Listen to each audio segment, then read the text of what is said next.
Laptop screen එක විතරක් use කරලා වැඩ කරන්න අමාරුද? එක්ස්ටර්නල් මොනිටර් එකක් හොයනවද?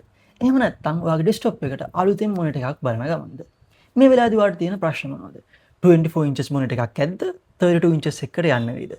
Full HD ඇද්ද නැත්නම් 4K වගේ එකක් කන්සිඩර් කරන්න වෙයිද? රිෆ්‍රෙෂ් රේට් එක ඇත්තටම මට අදාළයිද? මෙන්න මේ වගේ ප්‍රශ්න වලට සොලියුෂන් එකක් අරගෙන ඔයාට හරියටම ගැලපෙන මොනිටර් එක මොකක්ද කියලා මේ වීඩියෝ එකෙන් අපි කතා කරමු. මුලින්ම අපි බලමු මොනිටර් සයිස් එක ගැන. සාමාන්‍ය මාකට් එකේ අඟල් 14 17 ඉඳලා වගේ 32 34 ඊටත් වඩා ලොකු සයිස් එකක මොනිටර්ස් බලා ගන්න පුළුවන්. මෙතනදී ස්ක්‍රීන් සයිස් එක වැඩි වෙන්න ඔයාලට ලොකු ස්ක්‍රීන් එකකින් බලා ගන්න පුළුවන් වගේම ඔයාගේ අයිසයිට් එකනොත් පොඩ්ඩක් එළියට යනවා කියන එක කන්සිඩර් කරන්න ඕන. ඔයාගේ රික්වයර්මන්ට් එකට අනුව හරියටම ගැලපෙන මොනිටර් සයිස් එක ඔයා ඩිසයිඩ් කරගන්න. ඒත් එක්කම මොනිටර් සයිස් එක විතරක් බලලා කොයිම වෙලාවකත් මොනිටර් එකක් ගන්න එපා. මොනිටර් සයිස් එක වැඩි වෙන්න රිසලූෂන් එක ගැනත් අනිවාර්යෙන්ම කන්සිඩර් කරන්න ඕනේ. අපි රිසලූෂන් එක ගැන එක්සාම්පල් එකකින් කතා කරමු. අපි ගමු 24 inches මොනිටර් එකක් Full HD තියෙන. ඒ වගේම 27 inches මොනිටර් එකක් Full HD තියෙන. සරලවම ගත්තාම දෙකේම තියෙන්නේ එකම රිසලූෂන් එක. හැබැයි 27 inches එක පොඩ්ඩක් ලොකු හින්දා පික්සල් ප්‍රමාණය වැඩි ඒරියා එක ස්ප්‍රෙඩ් වෙලා තියෙනවා. ඒ හින්දා එකම ඩිස්ටන්ස් එකකින් බලද්දි උනත් 24 එකට වඩා 27 එකේ ෂාර්ප්නස් පොඩ්ඩක් අඩු වෙලා පේන්න chance එකක් තියෙනවා. සරලවම කිව්වොත් අපිට ඇහෙන් බලද්දි පික්සල් පේන්න වැඩි chance එකක් තියෙනවා 24 මොනිටර් එකට වඩා 27 inches මොනිටර් එකේ. resolution එක ගැන අපි කතා කරනවා. අපිට මාකට් එකේ බලා ගන්න පුළුවන් 720p 1080p 1440p ඒ වගේම 2160p. ඒ කියන්නේ HD Full HD QHD ඒ වගේම 4K. මේ වගේ රේන්ජස් වල රිසලූෂන් තියෙන මොනිටර්ස් අපිට මාකට් එකේ බලා ගන්න පුළුවන්. සරලව මෙතනදී වෙන්නේ HD එකට වඩා Full HD එකෙත් Full HD එකට වඩා QHD එකෙත් QHD එකට වඩා 4K එකෙත් රිසලූෂන් එක වැඩි. පික්සල් ප්‍රමාණය වැඩි. එතකොට අපිට බලන ඉමේජස්, ටෙක්ස්ට්, වීඩියෝස් වැඩි ක්ලැරිටි එකකින්, වැඩි ෂාර්ප්නස් එකකින් බලා ගන්න chance එක තියෙනවා. හැබැයි කොයිම වෙලාවකවත් 4K කියලා කියන්නේ අපිට ගන්න තියෙන හොඳම ඔප්ෂන් එක නෙමෙයි වෙන්න පුළුවන්. මොකද අපි බජට් එක ගැන කන්සිඩර් කරන්න ඕනේ. අපිට තියෙන රික්වයර්මන්ට්ස් ගැන කන්සිඩර් කරන්න ඕනේ. මෙන්න මේ වගේ දේවල් බලලා තමයි අපි ඩිසයිඩ් කරන්න ඕනේ අපිට ගැලපෙන රිසලූෂන් එක මොකක්ද කියලා. උදාහරණයක් විදිහට ගේමින් වගේ දෙයක් කන්සිඩර් කරද්දී 4K වගේ මොනිටර් එකකට යන එක බෙටර් අප්‍රෝච් එකක් වෙන්න පුළුවන්. ඔයාගේ බජට් එකත් කන්සිඩර් කරලා. හැබැයි ඔයාගාව තියෙන GPU එක ගැනත් කන්සිඩර් කරන්න ඕනේ. ඔයාගේ මොනිටර් එක 4K වුණාට ඔයාගේ තියෙන GPU එක එහෙම නැත්නම් graphical processing unit එකට හැකියාවක් නැත්තම් ඔයාගේ graphics 4K වලට process කරන්න ඔයා 4K මොනිටර් එකකට යන එක තේරුමක් නැතුව යනවා.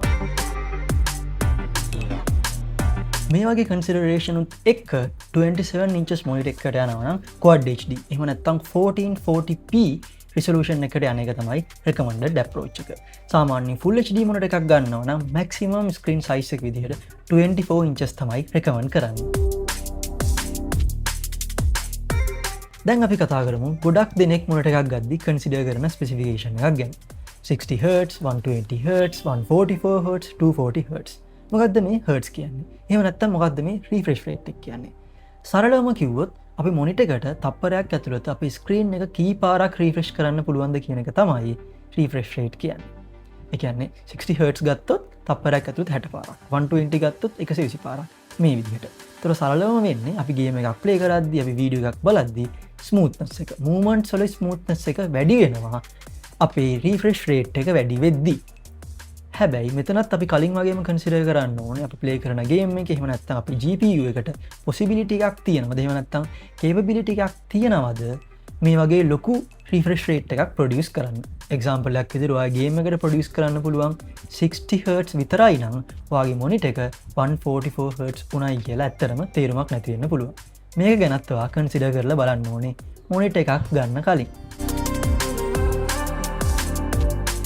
ඊළඟට අපි බලමු response time ගැන. roughly response time කියලා කියන්නේ මොනිටර් එකක pixel එකක් එක color state එකක ඉඳලා තව color state එකකට මාරු වෙන කොච්චර time එකක් spend වෙනවද කියන එක. ඇත්තටම gaming වගේ දෙයකදී මේක වැඩිපුර consider කරන්න ඕනේ. මොකද fast moving objects වගේ තියෙන හින්දා ghosting effect එකක් එන්න chance එකක් තියෙනවා response rate එක ටිකක් වැඩි නම්. ඒත් එක්කම monitor box එකේ ගහලා තියෙන value එක 1 milliseconds වගේ අඩු value එකක් වුණත් real world experience එකේදී මේක පොඩ්ඩක් වෙනස් වෙන chance එකක් තියෙනවා. මොකද different manufacturers use කරන්නේ different testing techniques. ඒ හින්දා රියල් වර්ල්ඩ් ටෙස්ටිං ටිකක් කරලා රිවිව්ස් ටිකක් බලලා ඔයාට ගැලපෙන මොනිටර් එක තෝරගන්න එක තමයි ඔප්ටිමල් සොලියුෂන් එක වෙන්නේ. දැන් අපි කතා කරමු පැනල් ටයිප්ස් ගැන. අපිට මාකට් එකේ IPS, VA, OLED වගේ ඔප්ෂන්ස් බලා ගන්න පුළුවන්. මුලින්ම IPS ගැන කතා කරොත් good colors තියෙන, good viewing angle එකක් තියෙන display type එකක් විදිහට IPS කියන්න පුළුවන්. ඔයා programming කරන, productivity වලට use කරන, designing වලට නැඹුරු, ඒ වගේම games play කරන කෙනෙක් නම් all round හොඳ option එකක් විදිහට IPS select කරගන්න පුළුවන්. ඊළඟට අපි VA panels ගැන කතා කරනවා නම් VA panels වල contrast level එක ඇත්තටම හොඳයි. විශේෂයෙන් movies බලන අයට ඩාක් සිනරීස් ඇත්තටම හොඳට එක්ස්පීරියන්ස් කරන්න පුළුවන් VA පැනල් එකට යනවා. හැබැයි අවාසිය තියෙන්නේ ඩාක් ට්‍රාන්සිෂන්ස් වල පොඩි ගොස්ටිං ඉෆෙක්ට් එකක් එන chance එකක් තියෙනවා ඔයා VA පැනල් එකක් choose කරොත්. ඊළඟට අපි කතා කරමු ප්‍රීමියම් ඩිස්ප්ලේ ටයිප් එකක් විදිහට ජනප්‍රිය වෙලා තියෙන OLED ගැන. මේවට හැකියාව තියෙනවා පික්සල් ඉන්ඩිවිජුවලි ලයිට් අප් කරන්න. ඒ හින්දා අපිට black color එක ඇත්තටම black color එක වගේ බලා ගන්න පුළුවන් OLED display panels වලින්. ඒ වගේම colors හොඳයි, response time එක හොඳයි, contrast level එක හොඳ level එකක තියෙනවා. හැබැයි අනිත් display type එක compare කරලා බලද්දි මේක පොඩ්ඩක් වැඩිපුර expensive. ඒ හින්දා ඔයාගේ usage එක අනුව decide කරගන්න ඔයා යන්නේ OLED ද VA ද එහෙම නැත්නම් IPS ද කියලා. ඩිසයිනර් කෙනෙක් නම් ෆොටෝග්‍රැෆර් කෙනෙක් නම් වීඩියෝ එඩිටර් කෙනෙක් නම් කලර් ඇකියුරසි කියන දේ ඇත්තටම වැදගත්. ඔයා අහලා ඇති sRGB, DCI-P3, Adobe RGB වගේ terms. අපි මේවට කියනවා color gamuts කියලා. මේ වගේ දේවල් ගැනත් consider කරලා ඒත් එක්කම calibration වගේ දේවල් consider කරලා ඔයාට පුළුවන් actual reviews ටිකකුත් බලලා ඔයාට ගැලවෙනම monitor එක select කරගන්න. දැන් අපි monitor එකේ ports ගැන කතා කරමු. HDMI port එක ගත්තාම දැන් ගොඩක් monitors කරන common port එකක් වෙලා. ඒක අනිවාර්යයෙන්ම consider කරලා බලන්න ඕනේ.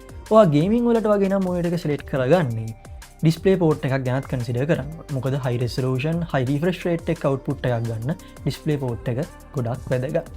ඔයා laptop එකකට external monitor එකක් විදිහට use කරනවා නම් HDMI port එකක් හෝ display output එකක් දෙන type C එකක් ගැන consider කරන එක ගොඩක් වැදගත්. ඒ වගේම ඔයාට අවශ්‍ය නම් VGA port එකක් ගැනත් consider කරලා බලන්න පුළුවන්.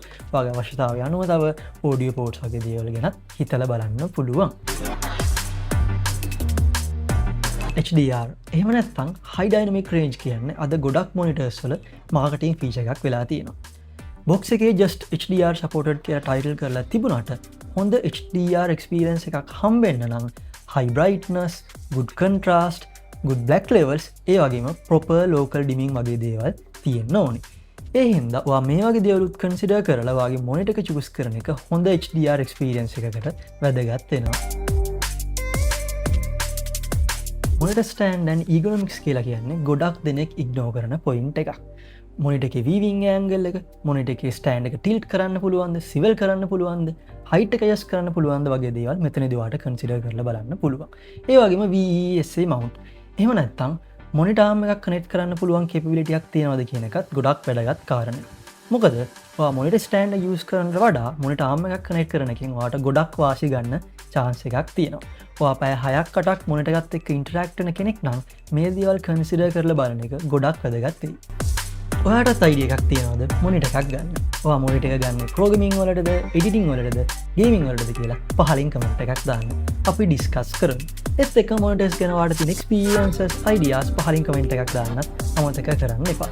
මේ වගේ technical දේවල් in detail simply කතා කරන්න අපිව subscribe කරන්න, අපිව follow කරන්න.